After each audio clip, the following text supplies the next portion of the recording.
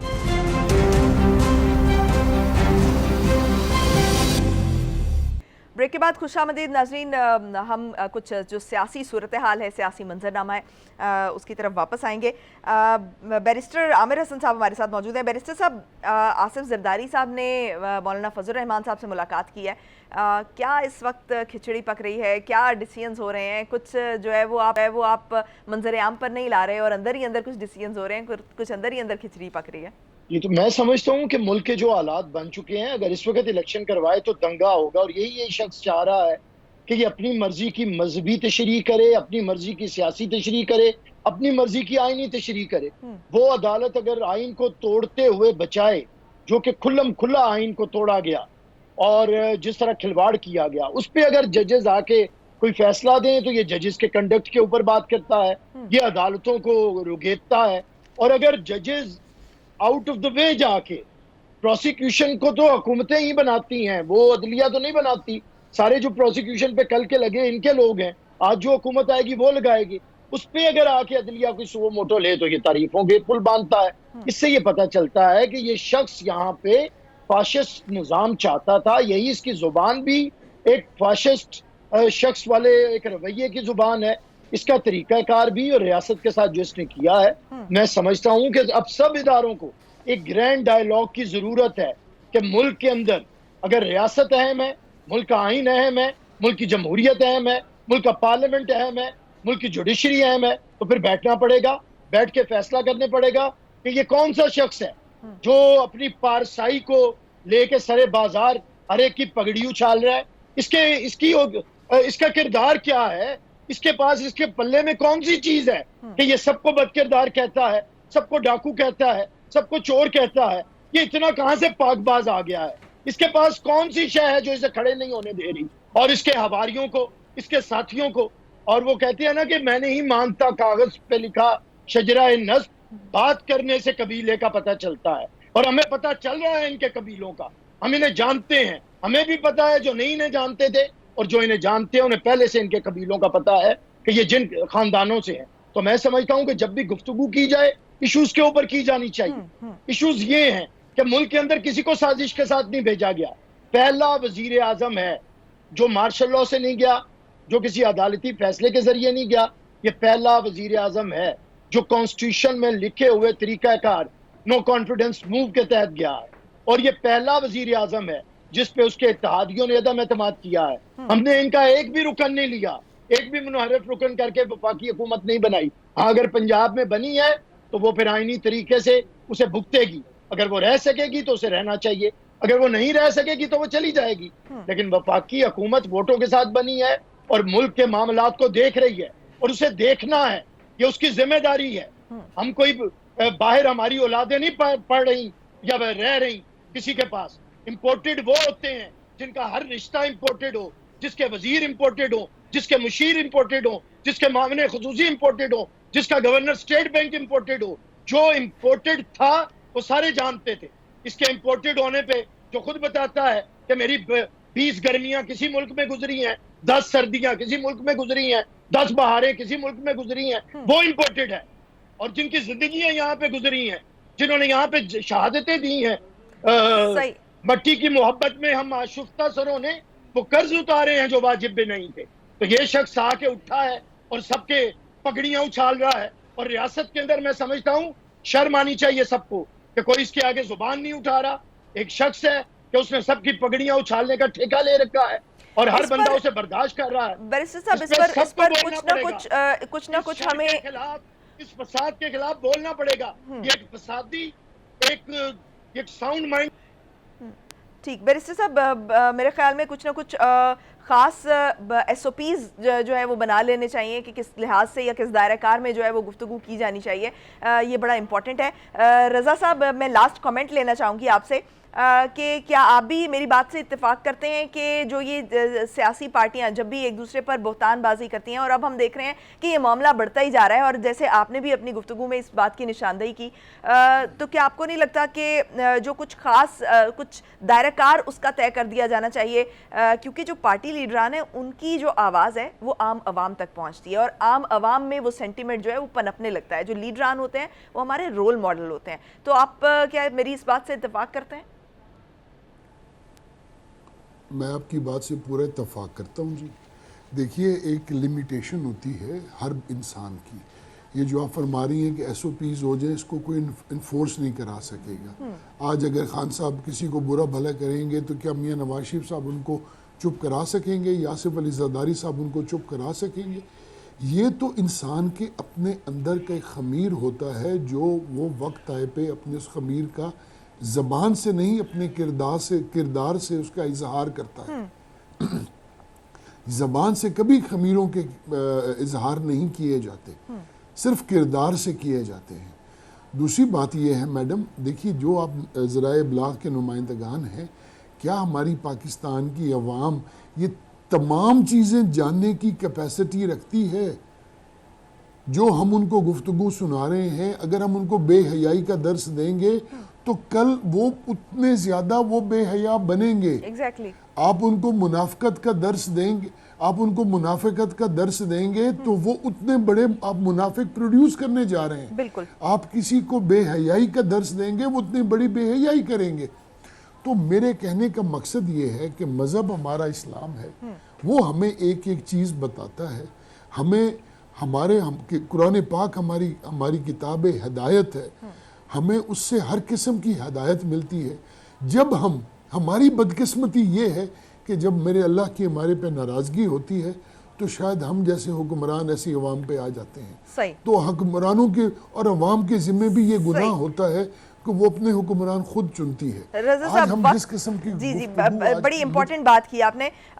وقت میں جاتے جاتے بیرسٹر صاحب سے بھی اس پر ان کا جو سٹینس ہے وہ لینا چاہوں گی. 1 لائن کمنٹ کیجئے گا کہ ایس او پیز تو طے نہیں ہو سکتے, پھر یہ کس طرح سے سکھایا جا سکتا ہے یا انڈورس کیا جا سکتا ہے کہ جو اپنا ایک دائرہ کار ہے وہ اس کے اندر گفتگو کی جائے؟ رومی صاحبہ, یہ زندگی چند روزہ ہے. مجھے خدا کے حضور جواب دہ ہونا ہے. مجھے میری زبان کا, میرے معاملات کا جواب دہی ہے روز محشر پہ. بالکل. اور یہ سیاست سے میں کیا حاصل کر لوں گا؟ مرنا تو سب کو ہے. پاکستان پیپلز پارٹی کی 50 سالہ سیاست, 55 سالہ, اس چیز کا ثبوت ہے کہ ہم نے بدترین پروپیگنڈے کا جواب بھی صبر و تحمل سے دیا ہے. چاہے وہ بے نظیر بھٹو صاحبہ ہوں, چاہے وہ نصرت بھٹو صاحبہ ہوں, یا چاہے پریزیڈنٹ آصف علی زرداری ہوں. اور میرے چیئرمین نے امریکہ کے اندر بتایا ہے کہ ایک 30-34 سال کا نوجوان کس طرح پاکستان کے مفاد کی بات کرتا ہے. وہ تقسیم کی بجائے یہ گانگت کی بات کرتا ہے, وقار کی بات کرتا ہے پاکستان کی. تو ہم تو پیپلز پارٹی تو اس کی قائل ہے. دیکھیں یہ کوڈ آف کنڈکٹ کوئی نہیں بن سکتا, ایس او پیز نہیں بن سکتے. آپ کو خود دیکھنا چاہیے کہ آپ کے پروگرامز کے اندر وہ گیسٹ آئیں جنہیں گفتگو کا طریقہ ہو اور جنہیں پتا ہو کہ حرف کی حرمت کیا ہے. جنہیں نہیں پتا انہیں آپ مہمان نہ بنائیں تو خود بخود معاملات ٹھیک ہونے لگے. ٹھیک ہو گیا. بہت شکریہ سر. عامر حسن صاحب ہمارے ساتھ موجود تھے, رضا حیات ہراج صاحب موجود تھے, آپ کا بھی بہت شکریہ. عثمان سعید بصرہ صاحب آپ کا بھی بہت شکریہ. پروگرام کا وقت ختم ہو جاتا ہے, مجھے دیجیے اجازت. پاکستان کی ہمیشہ پائندگی کی دعا کے ساتھ اللہ حافظ و ناصر.